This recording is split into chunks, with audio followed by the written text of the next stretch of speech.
Welcome back to BaldHeaded Metal, guys, and welcome back to another review. I'm a little bit late on this one for the new Behemoth album, Opvs Contra Natvram. Late to doing the review for it. I didn't get an early copy. I was actually excited for this album because I thought the previous Behemoth album was absolutely fantastic. Throughout my reaction to the various singles that were being released, I was very skeptical. I said this is going to be a divisive album, that people are not going to be... There's going to be camps, so people are really going to be going for it. Some people are going to be really against it. I don't think it's going to be an album that's just right down the middle. And I think that still stands coming into this review. And I actually come away with not liking the album at all.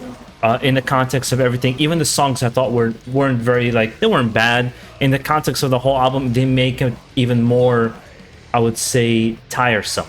And I wanted to do this review. I usually don't do review for albums that already come out. The reason I wanted to do this review is because I think sometimes it's important to point out where stepping outside of your box and stepping outside of your comfort zone to do something different is not always a good thing. You can go too far.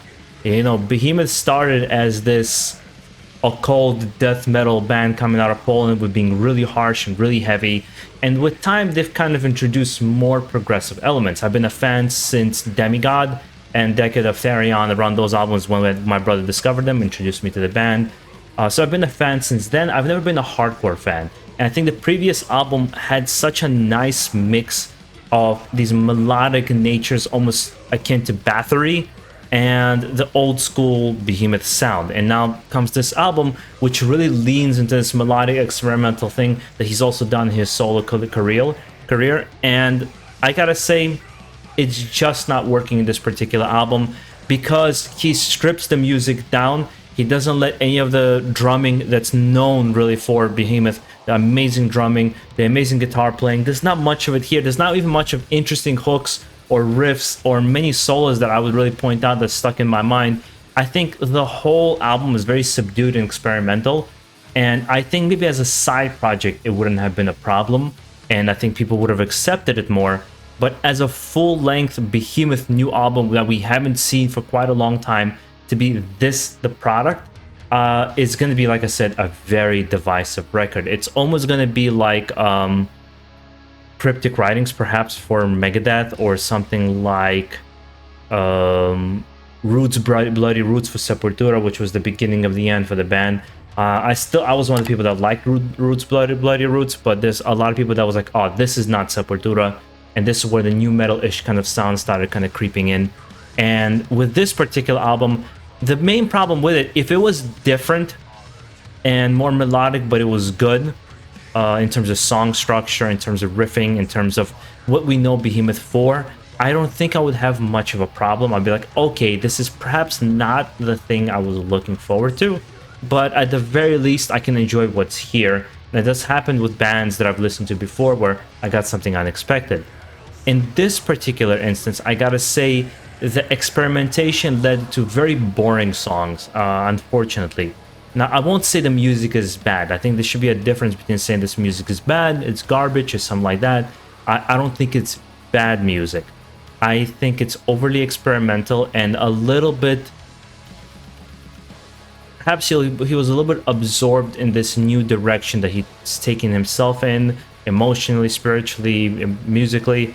But it's not for the service of Behemoth's music, and it doesn't work because it feels a little bit castrated, and it doesn't have the impact that Behemoth usually has. I think that's what made the last album so successful. It was the marriage of this experimentation with the heaviness and aggression that we all know for.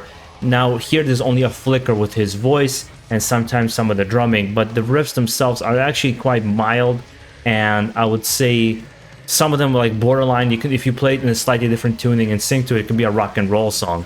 And that's where I've kind of... I was listening to the album, I was trying really hard to like it.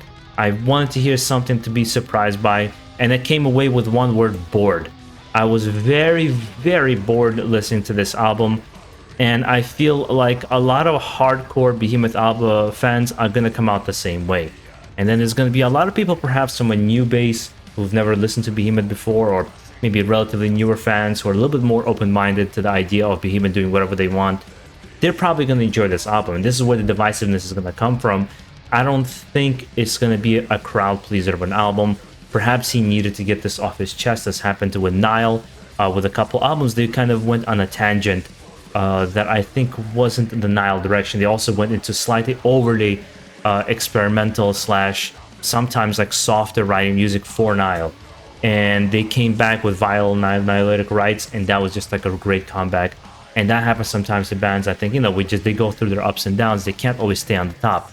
But in terms of this album, I really dare people to like point the song out that really stands out from songs like, for example, from the older albums like Conquer All, Decade of Therion, O Son, O Father, O Satan.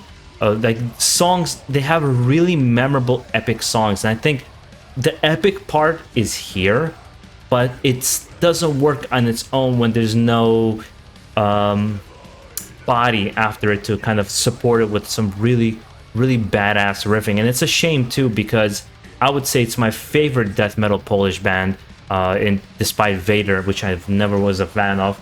I always thought Behemoth was really cut above the rest. And I'll even say above, beyond the music. I think the music videos are also on the weaker side in comparison to what they were doing before. Of Fire and Void, I think is a phenomenal music video, shot really well with an interesting storyline. Whereas here, again, I think he gets a little bit overindulgent in a artistic perspective sometimes, in the way he kind of makes these music videos. It's like, I think you're taking yourself a little too seriously sometimes, you know? And I don't mean like they need to be jokers, but it's like, dude, like with the music, it just doesn't work.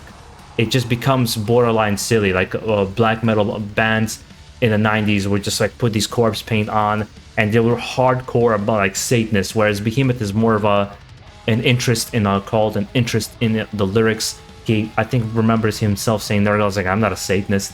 So it just, things here just don't click for me at all. Production-wise, it sounds great, and there's great moments in the songs, like Off to War. I think the beginning is really epic. I thought that intro, Post-God Nirvana, has like epic moments. There are some good, interesting moments in The Die Becoming Eternal. But for the most part, I would say it's a very forgettable album from Behemoth. And I would love to hear from fans kind of how do you feel different? Why do you disagree with me? Perhaps why do you agree with me? Do you agree with me that it's going to be a divisive album long term? And I am usually a positive person. I try to find positive in everything, and this is one of the hard ones for me to do. And that's the reason I want to do this review. I want to point out the idea that not always experimentation is called for and needed. And you have to know how to experiment in the service of the music you're making, rather than your own inherent want of what you want to do.